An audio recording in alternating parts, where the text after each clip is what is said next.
स्वागत है आपको एक बार फिर से आपके अपने YouTube चैनल रस्तोगी कोचिंग में। आज के इस वीडियो में कक्षा 12 के भौतिक विज्ञान में महत्वपूर्ण प्रश्नों के बारे में अध्ययन करेंगे। यह प्रश्न हर साल के पेपर में आता है, तो इसलिए इस वीडियो को जो है आप सभी लोग पूरा जरूर देखिए और इस प्रश्न को अच्छे से तैयार कर लीजिए। तो सबसे पहला काम है, यहाँ पर नोट करेंगे औसत आयु तथा अर्ध आयु में संबंध। यह प्रश्न बहुत ही महत्वपूर्ण प्रश्न है। तो यहाँ पर सबसे पहले जो है, जब यहाँ पर संबंध स्थापित करेंगे तो यहाँ पर पहले अर्ध आयु का सूत्र लिखेंगे। तो अर्ध आयु का सूत्र जो है आप सभी विद्यार्थी जानते होंगे कि अर्ध आयु बराबर क्या होता है। अर्ध आयु को किससे दिखाते हैं, तो टी हाफ से प्रदर्शित करेंगे।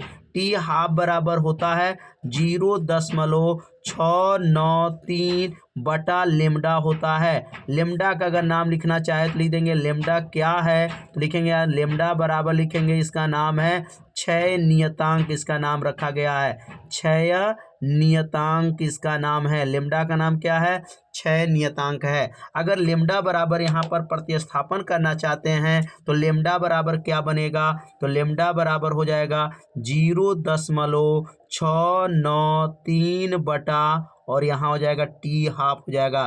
टी हाफ मतलब टी 1/2। तो यह बन गया, किसका माना गया, लेमडा का।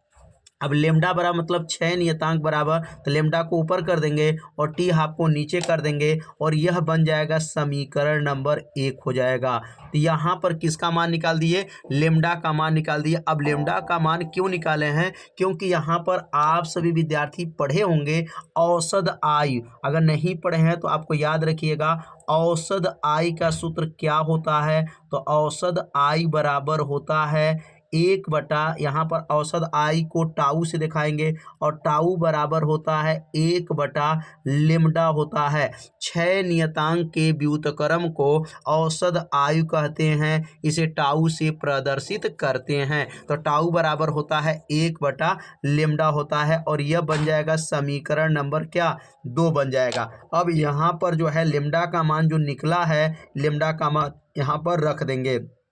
तो लिखेंगे यहाँ पर समीकरण 1 का मान रखने पर, या लेमडा का मान रखने पर लिख सकते हैं। समीकरण 1 का मान जो निकला है वह समीकरण नंबर 2 में रखेंगे। समीकरण 1 का मान समीकरण 2 में रखने पर, समीकरण 2 में जब रखेंगे और उसको हल करेंगे समीकरण 2 में रखने पर, किसके स्थान पे रखना है, तो लेमडा के स्थान पे रखना है। और लेमडा के स्थान पर क्या रखना है, तो यहाँ पर लेमडा के स्थान पे लिखेंगे। तो यहाँ पर टाउ बराबर क्या बनेगा, टाउ बराबर हो गया 1 और लेमडा को हटाएंगे तो क्या लिखेंगे 0.693 बटा और नीचे हो जाएगा टी हाफ हो जाएगा। ये किसका मान भरे हैं, यह लेमडा का मान जो समीकरण 1 में अर्ध आयु के सहायता से निकला था। तो यह मान को जब रख देंगे तो जो नीचे वाला मान होता है वह सबसे ऊपर भेज देंगे। ये सबसे ऊपर चला गया तो टाउ बराबर हो गया, अब यहाँ 1 के पास गया तो 1 गुणे का बनेगा यहाँ पर टी हाफ हो जाएगा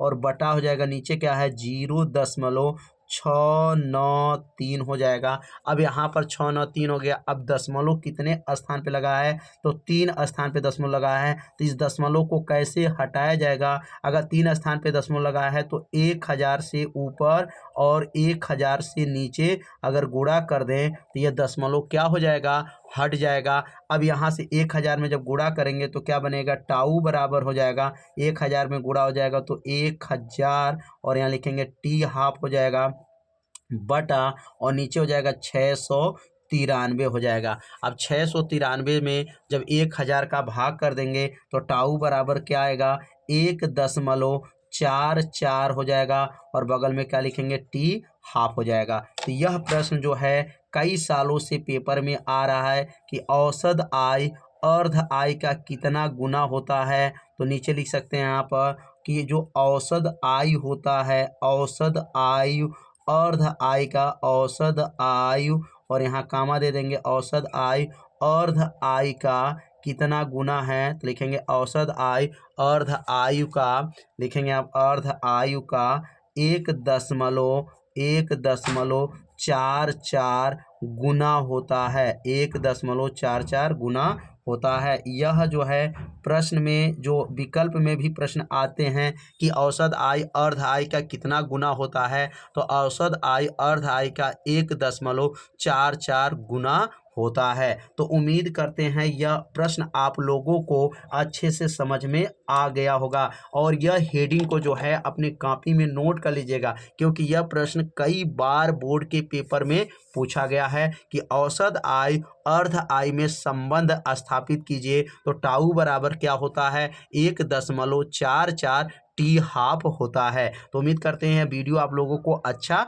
लगा होगा, तो वीडियो को लाइक कर दीजिए और चैनल पे यदि आप पहली बार आए होंगे तो चैनल को सब्सक्राइब जरूर कर लीजिए। तो मिलते हैं अब अगले भाग में, तब तक के लिए जय हिंद जय भारत।